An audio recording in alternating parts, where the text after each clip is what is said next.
माझे पूर्ण नाव वैष्णव वामन कर्नाके। मी आज बोध परकथा तुमच्या समोर मी गोष्ट सांगणार आहे। आजची बोधकथा पानघोडा आणि मुंगी। एका जंगलामध्ये पानघोडा आणि मुंगी राहत होती।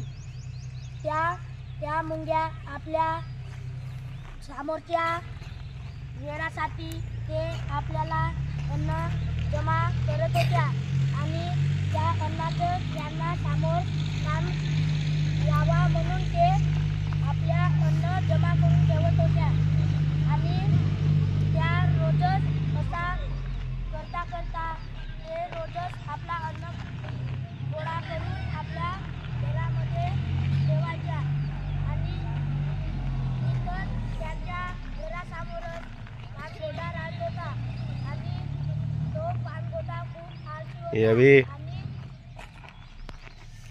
आणि तो खूप खाऊन पिऊन मस्त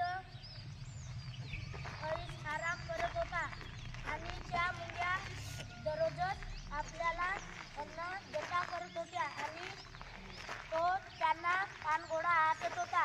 एके दिवशी त्या मुंग्यांच्या रांगामधून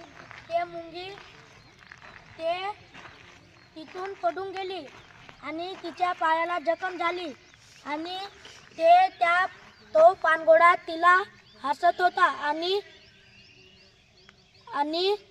ते मुंगी त्याला म्हणाली, अरे तू हसतोस काय? पानघोडा म्हणाला, मी तू पडल्यानंच मी हसीन, कारण का माझ्या घरी मला बहुत खाण आहे। मी तुम्हाला काय पण म्हणू शकतो आणि मी पण तुम्हापेक्षा मोठा आहे। मी एक लाथ तुला मारलो तर तू मरून जाशील। आणि ते मुंगी त्या भेवाने घेऊन गेली आणि तो पानघोडा तिला हसत हसत म्हणाला, मी तुझा काय हे काम करणार आहे रे बाबा, तू आपला अन्न घे आणि आपल्या घरात निघून जा। ते मुंगी कशी तरी करत आपला गव्हाचा दाणा आपल्या डोक्यावर घेऊन ते निघून गेली आणि ते मुंगी जात होती तर तेवढ्यातच त्या पानघोड्याने तिला थांबवले। अरे तू एवढा कष्ट करतोस पण तुला मिळतोय काय? मुंगी म्हणाली, मी आपल्या मुलांसाठी आणि समोरच्या वेळ येईल त्याच्यासाठी मी गट्टा करून ठेवतो। आणि असेच लगेच दिवस गेले। ते मुंगी त्याला रोजच म्हणायची, अरे मला गव्हाचं दाणं घेऊन चल। पण पानघोडा तिला चिडवायचा आणि तिला हिवाळून टाकायचा आणि त्या मुंगीला तू जा म्हणायचा आणि असेच बरेच दिवस गेले।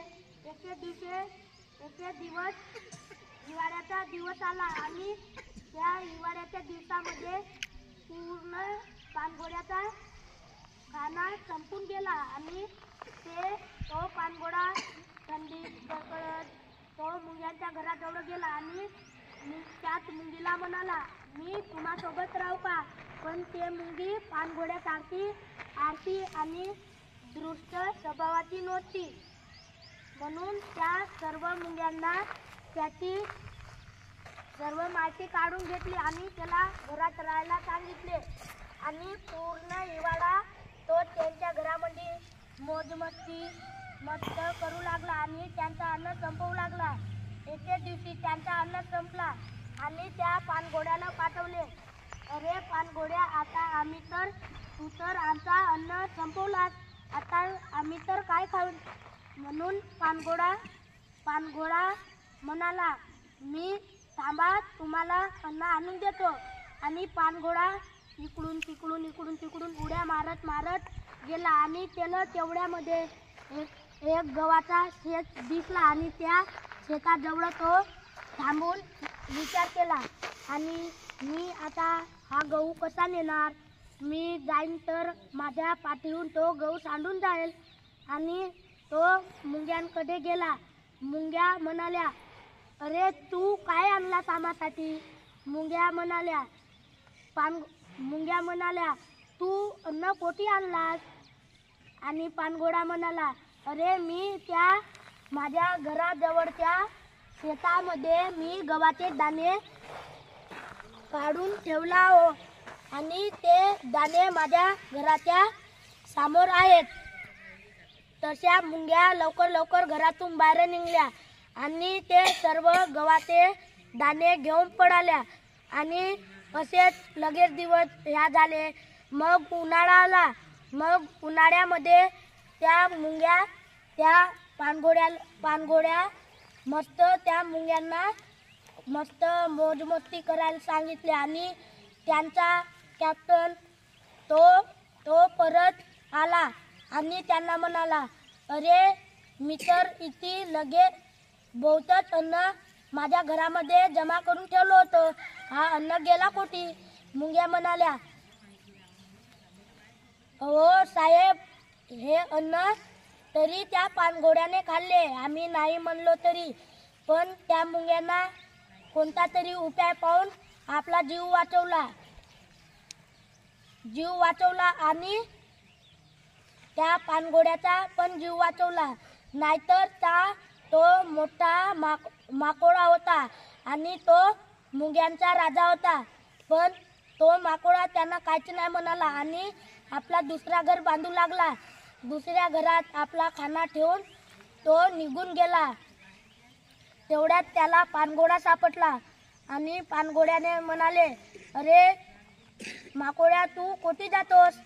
मी चाललो फिरायला आणि मी आपल्या घरामध्ये अन्न जमा करून ठेवीन आणि मग मला समोरच्या वेळामध्ये कामी येईल. आणि त्या मुंग्या त्या पानघोड्यासोबत मस्त जंगलामध्ये मजा मस्ती करू लागल्या. आणि तो माकोडा एकटाच आपला अन्न जमा करून यायचा. आणि एके दिवशी त्या मुंग्या आपला घरामध्ये अन्न शोधू लागल्या. पण त्यांना एकही अन्न नाही दिसला. आणि तो पानघोडा त्यांना म्हणाला, अरे तुम्ही असं लढतोस काय? मुंग्या म्हणाल्या, अरे आमचं मुलं बाळं का खातील? आमच्या घरातला सर्व अन्न संपून गेला. आणि पानघोडा म्हणाला, अरे आता मी तुम्हाला अन्न कोणता पाहून देऊ? आता अन्न तर सगळा माकोड्याला नेलं. आणि तो माकोडा आपला एक अन्न जमा करू लागला. एके दिवशी पावसाळा लागला आणि पावसाळ्यामध्ये त्या मुंग्या आता पानघोड्याला सांगले, अरे पानघोड्या, एवढे दिवस आमच्या घरी तू अन्न खाल्लास आणि फक्त तू एकच दिवस थोडसा अन्न आणलास, तरी पण पूर्ण दिवस आमच्या घरचा तू अन्न खाल्लास. आणि त्या मुंग्या त्या पानघोड्याला दोष देऊ लागल्या. पानघोडा पण त्यांना सोडून गेला. आणि मुंग्या आता कोणता अन्न आणतील त्या गावात गेल्या. आणि गावामध्ये त्या किराणा दुकानाच्याच मागं त्याने घर बांधले आणि त्या घरामध्ये ते राहू लागले. आणि त्या किराणा दुकानाला मागवून भीतीला शेत पाडले आणि तिथूनच साखर, गहू किंवा शेंगदाणे ते एक अन्न आणू आपल्या घरात साठवले. आणि एके दिवशी तो पानघोडा पुन्हा आला त्यांच्याकडे, अरे आता तर आम्ही तुला घरामध्ये घुसू देणार नाही, कारण की तू पूर्ण आमचा अन्न संपवून टाकला होता. आणि त्या मुंग्या तसा म्हणता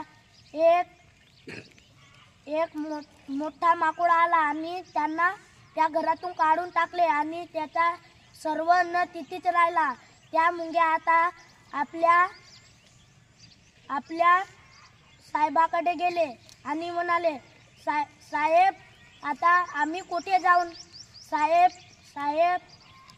साहेब पण चांगला होता आणि ते साहेबाने त्यांना राव दिले. आजचा तात्पर्य, कधी कुणाला दोष देऊ नये आणि कोणाचा भेदभाव करू नये.